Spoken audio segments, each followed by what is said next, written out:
Friends, morning.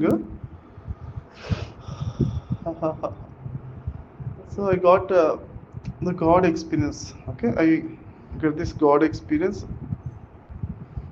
whenever I do meditation. More and more meditation is happening. Okay, so today also I got the God experience. What is God experience? What is oneness experience? అంటే మనము మన శరీరంలో కదా మనకు చేతులు కాళ్ళు నేను మన కళ్ళు మూసుకుని తెలుస్తుంది అప్పుడు అందరు కళ్ళు మూసుకొని everybody close eyes and you have feet you have hands you are feeling right you have stomach you have chest you have knees you have thighs and we have eyes nose ears also we have it we are having cheeks okay we are feeling it so how are we feeling it because our presence is there inside our body so now we are knowing మన లోపల ఉంది అని మాకు తెలుస్తుంది ఓకేనా మన లోపల మనం ఉన్నామని తెలుస్తుంది కదా ఇదేంటే మనము మన శరీరానికి గాడ్ లాంటి వాళ్ళము కొంతవరకు ఓకే కొంతవరకు తెలుస్తూ ఉండమే గాడ్లో ఒక లక్షణం ఏంటి తెలుసుకోవడం ఎన్నో లక్షణాలు ఉంటాయి బట్ మినిమం లక్షణాల్లో ఒకటేంటి తెలుస్తూ ఉండడం అన్నమాట మనమే మన ప్రజెన్స్ మన లోపలంతా ఉంది ఎక్కడైనా తెలుస్తుంది మన బొటన్ వేలు కుడి కాలు బొటన్ వేలు చూడండి అబ్జర్వ్ చేయండి are you knowing that you are having right toe okay తెలుస్తుంది అంటే ఎక్కడున్నా కానీ మన మనసు వెంటనే అక్కడ అబ్జర్వ్ చేస్తే మనకు తెలుస్తుంది ఎస్ బొటన్ వేలు ఉంది మనకు అని తెలుస్తుంది కళ్ళు మూసుకొని కళ్ళు తెరిచి చూడాల్సిన అవసరం లేదు కదా తెలుస్తుంది అదే మనం అవుతున్నాం ఐఎమ్ దట్ తత్వమసి అంటే ఐఎమ్ దట్ ఓకే అయితే మరి ఇది మన శరీరం లోపలే తెలుస్తుంది కదా ఇప్పుడు శరీరం బయట కూడా తెలియడం అనేది ఆరా అది కూడా ఎట్లా తెలియాలి మన లోపల ఎంత బాగా తెలుస్తుందో ఎంత క్లియర్గా తెలుస్తుందో అంత క్లియర్గా మనం లోపలే కాకుండా బయట కూడా ఉంటున్నాము కొంత ఆ ఏరియా ఉంది కదా ఆ ఏరియా పెరుగుతూ ఉంటుంది అన్నమాట ఓకే అదే ఆ గాడ్ ఎక్స్పీరియన్సెస్లో అద్భుతమైన ఎక్స్పీరియన్స్ అన్నమాట ఓకే ఆ ఏరియా సైజ్ పెరుగుతూ ఉంటుంది ఓకే ఇనిషియల్లీ 1 feet మన ఆరా తెలుస్తుంటుంది ఓకే తర్వాత పెరుగుతూ ఉంటుంది ఇంక ఇది తెలియడానికి ఏంటి ఒక చిన్న ఎక్సర్సైజ్ చేయొచ్చు ఏంటంటే so for example we need to close our eyes and move towards the wall okay move towards the wall and with a little bit touch and move 2 feet back side and again move front side then we are knowing the energy field between us and wall okay మనకున్న వాల్కి మధ్యలో అలా వెనక్ side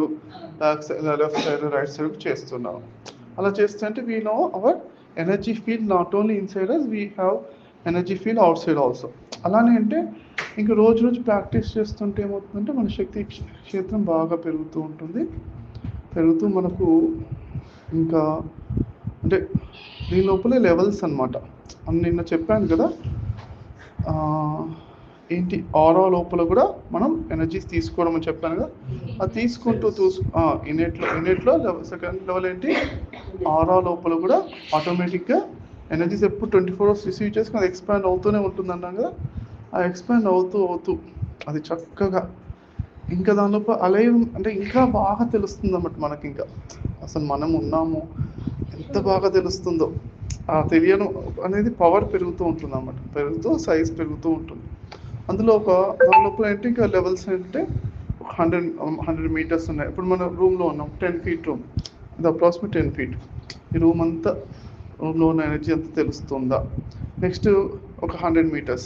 10 feet ఒకటి 100 meters ఒక level next ఒక 1 kilometer ఒక level 10 kilometers level మన ఆరా అలా అంటే మనము ఎంత తెలుస్తూ ఉంటుంటే అలా ఇది ఏంటంటే మనకు రిఫ్లెక్ట్ అవుతుంది ఎక్కడ రిఫ్లెక్ట్ అవుతుంది మన కళ్ళు మూసుకున్నప్పుడు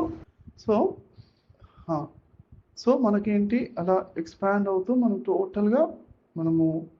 ఈ డ్రీమ్స్ లోపల కూడా విజన్స్ లోపల కూడా మనకు పెద్ద సైజ్ కనిపిస్తూ ఉంటుంది అన్నమాట ఓకే ఇక్కడ కనిపించినప్పుడు ఏమవుతుందంటే ఇక్కడ మనం బయట ఆరా మన డే టు డే లైఫ్లో ఆరా పెరుగుతుంటే ఆ విజన్స్ లోపల కూడా మనకు కనిపించేదంతా ఏంటి డ్రీమ్ లోపల ఎవరు గాడ్ డ్రీమ్కి మనమే కదా గాడ్ మన డ్రీమ్లో ఎవరు గాడ్ మనమే కదా సో అదంతా కూడా ఆ స్పేస్ అంతా డ్రీమ్లో స్పేస్ అంతా ఉంటుంది, ఆ స్పేస్ అంతా ఇంకా క్లియర్గా తెలుస్తుంది. బయట ఇక్కడ ఆరాల కన్నా కూడా అక్కడ ఇంకా క్లియర్గా ఈ స్పేస్ లోపల ఈ 10 కిలోమీటర్స్ లోపల ఒక్కొక్క కణం కూడా ఎవ్రీ సెల్ ఆల్సో నేనే, ఆ ఆటమ్స్ అంటే ఆ ఎయిర్ లోపల అంతా నేనే అని అంత స్పేషియస్గా ఉంటాము మనం ఆ డ్రీమ్ లోపల కూడా. అంటే అప్పుడు మనకు అర్థమవుతుంది అన్నమాట ఎంతమంది అంటే ఎక్కువ మంది కూడా వస్తూ ఉంటారు, అందరూ నేనే అని అర్థమవుతూ ఉంటుంది అన్నమాట. ఓకే, శక్తి పెరుగుతుంటే శక్తి తక్కువ ఉన్నప్పుడు ఏంటి అంటే కొంచెం అంటే స్టార్టింగ్ లెవెల్స్లో అంటే ఓన్లీ స్పేస్ ఓన్లీ నేచరే ఉంటుంది. తర్వాత యానిమల్స్ పీపుల్ రావడం అనేది చాలా ఇంకా హై ఎనర్జీస్లో వస్తూ ఉంటుంది అన్నమాట. Okay, last these all God experiences. So ఇలా వచ్చినప్పుడే మనకు నిజంగా అలా మనం ఎంతో మందిలో మనం ఉన్నట్టుగా వాళ్ళందరూ కూడా ఎలా జీవిస్తున్నారు, ఎలా మరి వాళ్ళందరూ లైఫ్ అంతా కూడా ఎలా ఉన్నాయని అబ్జర్వ్ చేస్తే మనకు అప్పుడు ఏమవుతుందంటే మనకు ఈ మాయ అనేది ఎట్టో అర్థమవుతుంది అన్నమాట. ఇక్కడ ఇక్కడ అంటే వాళ్ళందరూ మన డ్రీమ్ లోపల ఎంతో మంది ఎలా మాయలో ఉన్నారు అని, వాళ్ళు ఎలా కష్టపడుతున్నారు, వాళ్ళు ఎంత మన డ్రీమ్ అని మనకు తెలుసుకుని వాళ్ళకి తెలియకుండా ఎంత కష్టపడుతున్నారు కదా, అవన్నీ మనం అబ్జర్వ్ చేస్తూ ఉంటే అప్పుడు మనకు అర్థమవుతుంది అన్నమాట. మన గాడ్ ఆఫ్ ద డ్రీమ్స్ అయినప్పుడు చాలా చక్కగా మనకు అక్కడ ఈ మాయ అనేది అర్థమై ఈ ముక్తి గురించి బాగా అర్థమవుతుంది ఫ్రెండ్స్. క్లియర్? ఓకేనా? Perhaps to this God of the Dreams experience.